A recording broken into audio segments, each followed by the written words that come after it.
خلونا نعلق أكثر ونعرف تفاصيل أكثر عن هذا الموضوع. معانا دلوقتي عبر الهاتف رئيس تحرير مجلة الأهرام الاقتصادي خليفة أدهم. مساء الخير يا أستاذ خليفة. مساء الخير عليك وعلى عايزين نترجم بالتفصيل حصيلة القرارات كده اللي أصدرها الرئيس عبد الفتاح السيسي النهارده، ترجمة كده بالتفصيل وبين المستفيد، كم عدد الأشخاص اللي هتستفيد منها، هتوصل لغاية فين يعني الأرقام بقى بالنسبه لارتفاع الاجور. يعني ناس كتير قوي بتسال طب يا ترى مين اللي هيستفيد، يا ترى الاجور هتوصل لغايه كام؟ يعني عايزين برضو نفهم اكتر. اكيد انتوا عملتوا بقى احصائيات على طول. نعم، هو بكل تاكيد يعني هذا القرار يمثل احد القرارات المهمه للسيد الرئيس، كما يعني تعودنا منه بيتخذ القرارات المهمه والصعبه والتاريخيه في الاوقات المناسبه. فكما اتخذ قرار الإصلاح الاقتصادي الجريء وأشاد كثيرا بالمجتمع المصري والمصريين وأطلق على المواطن المصري هو البطل الحقيقي للإصلاح، اليوم زي ما حضرتك ذكرتي وعد فأوفى، فهو يرد الجميل للمواطن المصري والمصريين فور أن تحسنت الأوضاع الاقتصادية على طول. فده بيعكس قد ايه حرص السيد الرئيس على المواطن المصري ورفع مستويات المعيشه والدخول للمواطن المصري. فالنهارده هذا القرار الحقيقه بيستفيد منه اذا قلنا عندنا 9 مليون و7 من عشرة في اصحاب المعاشات، فاذا افترضنا كل اسره فيها 4 فانت بتتكلمي بالاضافه للعاملين في جهاز الدوله 7 مليون، فاحنا بنتكلم في حدود ما لا يقل عن 60 ل 65 مليون مواطن هيستفيدوا من قرارات السيد الرئيس النهارده.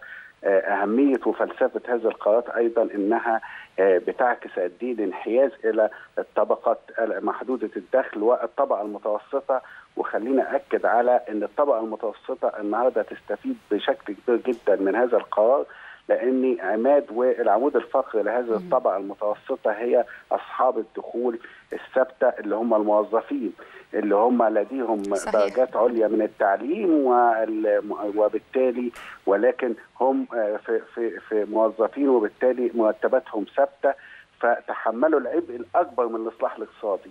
وكانت هذه الطبقة يعني الحقيقة بتعاني كثيرا. فالنهارده الزيادات الكبيرة اللي هي تصل إلى 50% الحقيقة للحد الأدنى، يعني احنا الحد الأدنى الأجور 1200 جنيه بقى 2000 جنيه، يعني 800 جنيه، معنى ذلك يعني 50% زيادة في الحد الأدنى للأجور، فده يستفيد منه الحقيقة الموظفين اللي هم لسه جداد. والحاجة الثانية المهمة جدا ان خلينا نشير هنا في هذا الصدد الى ان السيد الرئيس هو كمان كان صاحب قرار رفع الحد الادنى للاجور 1200 في 2014 امام حكومه الدكتور حازم الببلاوي، وكان هناك اراء كثيره الى ان الحد الادنى للاجور تم رفعه الى 800 جنيه.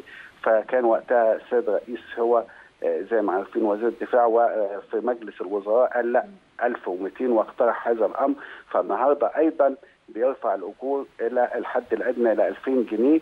وايضا زي ما حضرتك اتفضلتي هذه الزيادات في اصلاح هيكل الاجور بالكامل للموظفين والعاملين في الدوله هيكلف الموازنه العامه حوالي 30 مليار جنيه.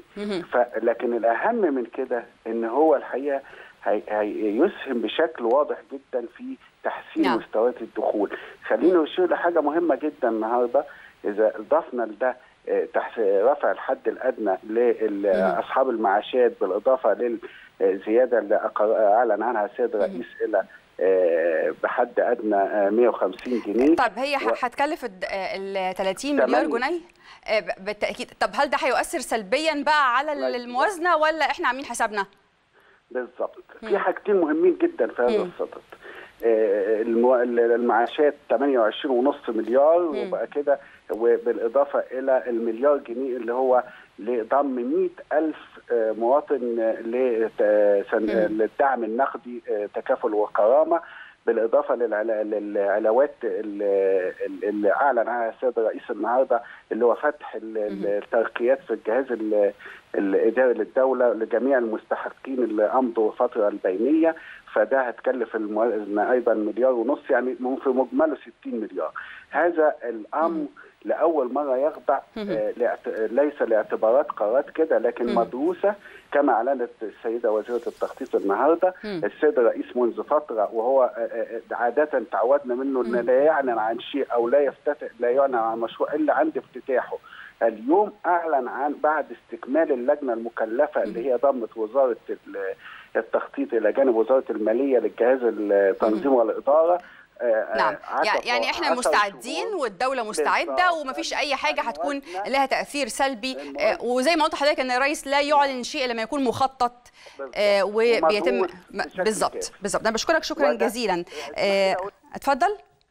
متعلقه باللي حضرتك طرحتيه ان ده لن يؤثر على الموازنه. نعم. في ظل استكمال برنامج الاصلاح الاقتصادي، وايضا يعتمد على موارد حقيقيه بما لا يرتب عليه اثار تضخميه تمتص وتبتلع هذه الزيادات، بحيث ان المواطن والموظفين يستفيدوا بشكل حقيقي من هذه.